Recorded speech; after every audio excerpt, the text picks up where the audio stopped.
Hello दोस्तों, नमस्कार। हमारे यूट्यूब चैनल मेरी बात में आप सभी लोगों का स्वागत है। दोस्तों, आज हम चर्चा करने जा रहे हैं ये जिहाद के ऊपर। तमाम लोग चर्चा करते हैं ये जिहाद है, लैंड जिहाद है, लब जिहाद है, ये जिहाद है, तमाम जिहाद है। लेकिन अपने अंदर झांक कर नहीं देखते कि हमारे अंदर जो आ गया है लापरवाह जिहाद, हम कितने लापरवाह हो गए इस पे किसी का ध्यान नहीं जाता है। तो सर्वप्रथम दोस्तों, तो मैं आप लोगों से कभी नहीं कहता हूँ, लेकिन कृपया आप मेरी वीडियो को शेयर अवश्य करें, क्योंकि ये पूरे हिंदू समाज के लिए है, किसी व्यक्ति, जाति या समूह के लिए नहीं है, पूरे हिंदू समाज के लिए ये वीडियो है। इसलिए मेरा निवेदन है, आप लोग शेयर अवश्य कीजिएगा। तो दोस्तों, मेरा कहना ये है कि हम लोग बड़ी आसानी से अपनी जिम्मेदारी दूसरे के ऊपर डाल देते हैं, लेकिन कभी ये गौर करते हैं कि इसका मूल कारण क्या है। मूल कारण ये है कि जो हम लापरवाह हो गए, हमने अपना सब कुछ दो चीज़ों के हवाले कर दिया, फैशन और मनोरंजन। दो चीज़ों के ऊपर सब कुछ अपना डाल दिया है। कोई भी चीज़ करते हैं तो उसको फैशन में होना चाहिए, और कोई भी अपने संस्कार हो, कोई उत्सव हो, कुछ भी हो, उसको मनोरंजन के हवाले कर दिए हैं। चाहे अपने घर में कोई पूजा भी हो तो उसको मनोरंजन के हवाले कर दिए। और जरा भर भी ये नहीं सोचते कि अब हमारे संस्कारों का क्या होगा, हमारी संस्कृति का क्या होगा, हमारे समाज का क्या होगा।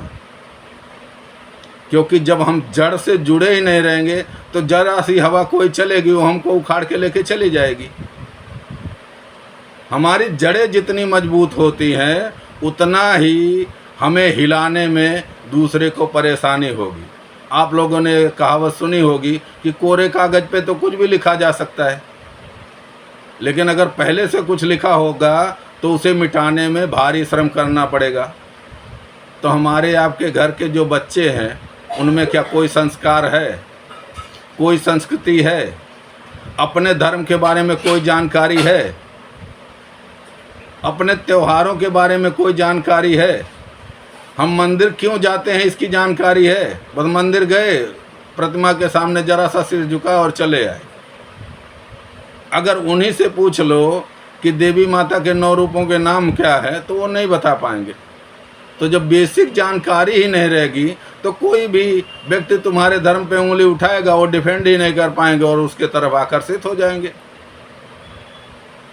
और दूसरी बात बंधुओं ये है कि हम इतने दोगलापन के शिकार हो गए हैं कि हर बात में समाज से टोकने का अधिकार ही छीन लिया है। जैसे दोगलापन का प्रमुख कारण मैं बताऊं कि जैसे कोई व्यक्ति आपके घर पे आया और पड़ोसी ने पूछ लिया, भैया वो आपके घर पे कौन आया था, तो आप पूरा नाक और मुंह सिकोड़ लेंगे। इससे क्या लेना देना, ये क्या चाहता है, इसको क्या जानकारी लेना। और फिर दोगलापन की हद देखिए, फिर उसी पड़ोसी से उम्मीद करते हैं कि अगर हमको कोई मार रहा है या रात में हमारे घर पे कोई आवाज़ आए तो अपनी नींद छोड़ के बेचारा दौड़ के हमारी मदद करने के लिए आए। ये कितना वैचारिक दोगलापन है। आज के जरा 30 साल 35 साल पहले जाइए, कोई महिला या कोई विवाहित स्त्री अगर एक बिंदी लगाना भूल जाती थी तो जितनी महिलाएं रहती थी सब टोकती थी। आज माई बॉडी माई चॉइस के नाम पे क्या हो रहा है, आप लोग नहीं देख रहे। आपने समाज को टोकने का अधिकार ही छीन लिया, और घर में आपकी हिम्मत नहीं है कि आप अपने बच्चों को टोक दो। आप तो संस्कारों को जो है फैशन का नाम दे दिया और संस्कृति को जो है मनोरंजन के हवाले कर दिया। आपने कभी ये गौर किया कि हमारे विवाह संस्कार में या अन्य संस्कारों में जो गीत होते थे उसका भी कुछ मर्म होता था? आज कोई औरतें क्या गा रही हैं, क्या संदेश दे रही हैं, कोई ध्यान देता है? लेकिन नहीं, वहाँ सिर्फ एक म्यूजिक चालू रहेगा, साउंड सिस्टम चालू रहेगा, महिलाएं क्या गा रही हैं क्या, कोई मतलब नहीं। जबकि हमारी संस्कृति तो इतनी समृद्ध थी कि जो औरतें विवाह शादी ब्याह में गाली भी देती थी ना, उनका भी कुछ मर्म होता था। आई बात समझ में? जो गालियां दी जाती थी ना उसका भी कुछ मर्म होता था, लेकिन नहीं, वहाँ हमने मनोरंजन स्थापित कर दिया। तो जब हमने अपने पहनावे को त्याग दिया, अपने मनोरंजन में हम इतने मशगूल हो गए हैं कि अपनी संस्कृति, अपने संस्कार को भूल गए हैं, तो फिर चाहे जो जिहाद हो जाए, जब हम जागरूक ही नहीं रहेंगे, सजग ही नहीं रहेंगे, तो कोई भी हमें बरगला सकता है। मेरी बात बहुत कड़वी लगेगी, लेकिन जरा अपने अंदर झांक के देखो कि आपके बच्चे हिंदू हैं। ब्राह्मण, क्षत्रिय, वैश्य, शूद्र ये तो बाद में रहेंगे। खाली अपने आप से ये क्वेश्चन पूछो कि आपके बच्चे हिंदू हैं। एक बारी मेरी वीडियो पे बहुत लोगों ने ऐतराज़ किया था जब मैं बोल दिया था कि मुश्किल से भारत में 2-3 करोड़ हिंदू हैं, तो लोगों ने बहुत व्यंग कसते हुए कहा था कि ये जनगणना का सबसे बड़ा रजिस्टर तो यही लेके बैठे हैं। लेकिन जरा अंदर से पूछिए कि वो बच्चा जो खाली हिंदू धर्म के घर पैदा हुआ और बाकी उसकी कोई योग्यता नहीं है, उसका जिम्मेदार कौन है? घर और परिवार और समाज, और सबसे बड़ा तो दोषी परिवार है। जब हम कटे फटे कपड़ों में अपनी बहनों के, अपने बेटियों को देखते हैं तो समाज तो बाद में टोकेगा, हम घर में टोकने का साहस करते हैं। हमारे घर की महिलाएं अगर सही कपड़े में ना पहने, या हमारे पुरुष ही, मैं किसी एक बात की नहीं करता हूँ, पुरुष अगर अपनी मर्यादा में ना रहे तो क्या हम टोकने का साहस करते हैं? तो कहने का मेरे तात्पर्य ये है कि दूसरों को लव जिहाद का दोषी ठहराने से पहले अपने अंदर झांकिए कि आप कितने लापरवाह जिहाद को बढ़ावा दे रहे हैं। जब आप लापरवाह जिहाद करेंगे तो कोई भी किसी भी प्रकार का जिहाद करेगा, उसमें उसका कोई दोष नहीं है। आज कनिका खान, मैं शर्मा उसको नहीं मानता, आज कनिका खान को लेकर तमाम लोग तमाम वीडियो बना रहे हैं, वो बना रहे हैं। जरा मैं उन्हीं से पूछता हूँ, अपने बहन को टोकने की हिम्मत कर सकते हो कि तू इस कपड़े में बाहर नहीं निकलेगी? कनिका खान को टोकने से पहले अपने हिम्मत पैदा करो कि अपने बहनों को टोक सको। उनके कपड़े तुम डिसाइड करो कि कौन से डिजाइन के और कितने लंबाई के होंगे, तब किसी बहन बेटी पे टोकने का अधिकार रखना। नहीं तो फिर रोते रह जाओगे, ये जिहाद फैल रहा है, वो जिहाद फैल रहा है, लव जिहाद फैल रहा है। ये नहीं सोच रहे हो कि वो हिंदू थी ही कब? कभी अपने संस्कारों के ऊपर जरा 2-4 क्वेश्चन करके देखो।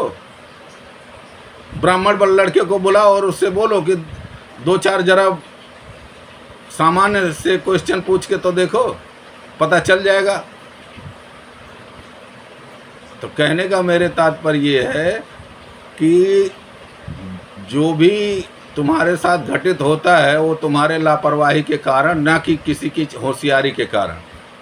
अब तुम्हारा कोई पॉकेट मार ले जाए तो पॉकेट मार का दोष कम होता है, तुम्हारा दोष ज़्यादा होता है, क्योंकि आपने अपनी जेब की रखवाली नहीं की। बस खाली अपनी जिम्मेदारी दूसरे के ऊपर डाल देना, वो कर रहा है, वो कर रहा है। तुम क्या कर रहे हो? जो तुम्हारी ड्यूटी है, तुम अपनी ड्यूटी निभा रहे हो। ठीक है, आज के ज़माने के हिसाब से तुम अपने बच्चे को इंग्लिश मीडियम में पढ़ा रहे हो, लेकिन संस्कृत का कोई श्लोक बताए उसको अपने धर्म के बारे में कभी कुछ बताए?